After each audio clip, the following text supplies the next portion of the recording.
Okay guys, this is going to be the video review of MP20 Masterpiece Wheeljack from Takasa Tony. I'll get to that in a second. Anyway, this is actually, of course, a bootleg that I got from TF Direct of Masterpiece Wheeljack. So, the question is this a suitable replacement for the actual legitimate real deal masterpiece in your collection? Well, we're going to go over this review and I'm going to let you make your own conclusions at the end. Now, looking at this, if you didn't, if I didn't point out this said Takasa Tony, you may or may not even notice it. Obviously, it's Takara Tomy, the real company, but they changed it on the box, I guess, to separate this from the genuine article, since this is a knockoff bootleg of the figure.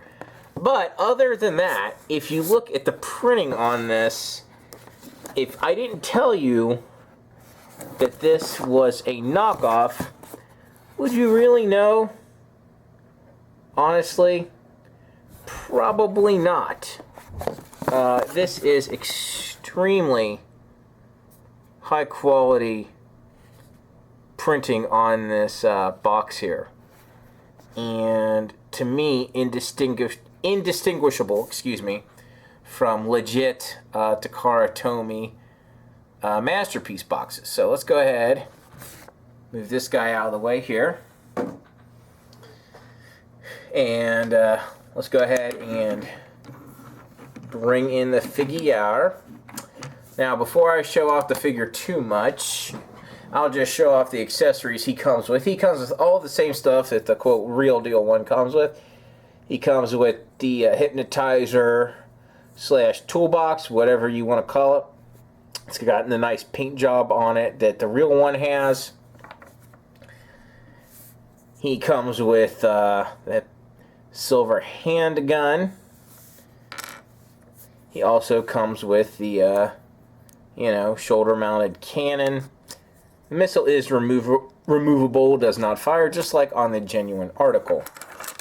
So, let's go ahead and also, he comes with all of the same, these accessories. This is the extra set of mirrors, in case you lose them.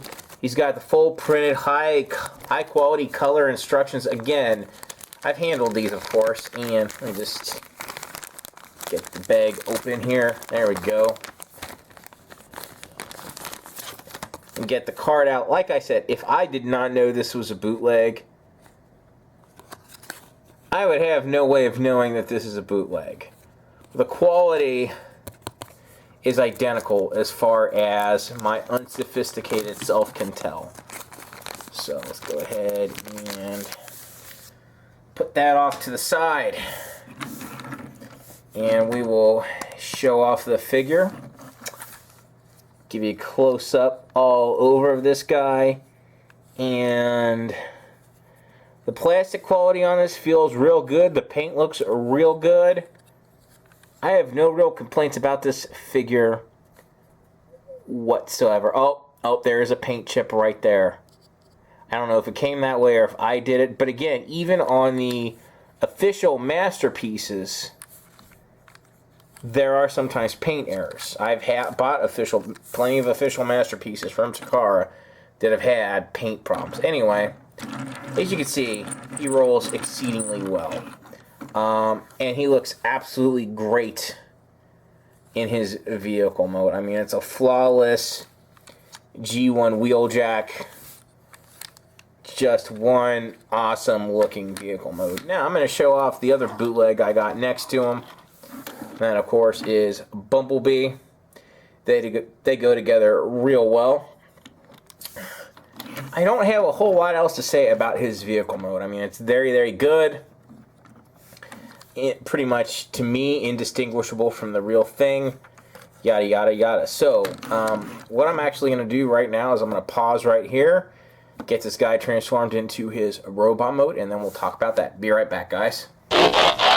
Okay, guys, here we have Wheeljack into robot mode, and he's a pretty good size figure, about the size as most Voyagers. So let's go ahead and just grab us a recent Voyager here. There we got Battlecore Optimus, a large Voyager, and he's just maybe a head shorter than Battlecore Optimus, but to be fair, this is a really big Voyager. So this is a pretty standard Voyager size. But if you guys have been collecting Masterpiece cars, you know pretty much that they are roughly Voyager sized. Now, here is another Masterpiece Blue Streak. And just for fun, their little buddy Bumblebee in front of them. So there you go. Alright. Let's get those other guys out of the way here. Okay, and we will just talk about Wheeljack. Now, looking at him, you cannot tell, again, that this is a knockoff. Or at least I can't. I'm sure people out there who really know these figures exceedingly well will probably know. Me, I'm not in that boat. He's got a good amount of articulation as you would expect on a Masterpiece or a Masterpiece knockoff. And let's see what he's got. He's got forward and back at the ankle. He's got tilt. He's got rotation there at the top of the hip. He, of course, does have knee bend. Doesn't really have waist rotation due to transformation. Shoulders, of course, all the way around. His wings kind of get in the way, but they can go all the way around if you move his wings. Of course, in and out at the shoulder, bend at the elbow, bicep swivel, and of course, he's got wrist rotation, and of course, his fingers open so you can, you know, take stuff out of his hands, put stuff in his hands. Whatever your desire is with this guy. And he looks pretty darn nice with his accessories, there with his nice rocket launcher. Oh, and of course his head's universal, all directions, as you would expect. And yeah, this is just another awesome toy.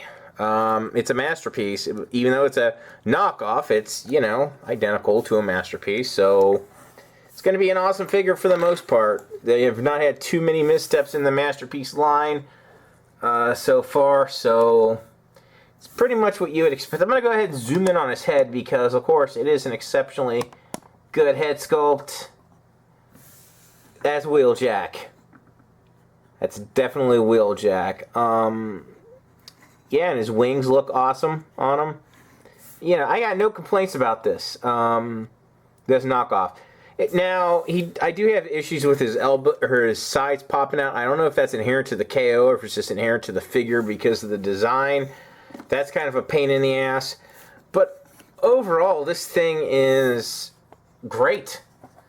You know, so I guess really what some people are going to be asking themselves is, should I have a knockoff? Should I collect knockoff Masterpieces? Well, that is up for you to decide. If you want a figure with higher resale value, and if you're going to be honest if you sell it and tell people it's a knockoff, if you want higher resale value, get the original. It's going to have higher resale value than a knockoff will, generally. Now, 30 years from now, that may not be the case, because there are some old G1 knockoffs that are worth ridiculous price premiums. But, you know, in the at least nearer term, I'd say the originals are going to have much better resale value than the knockoffs. If you feel that it's unethical to buy a knockoff rather than an original, that would be another reason to avoid it. Personally, I don't have a problem with it, obviously, since I bought them.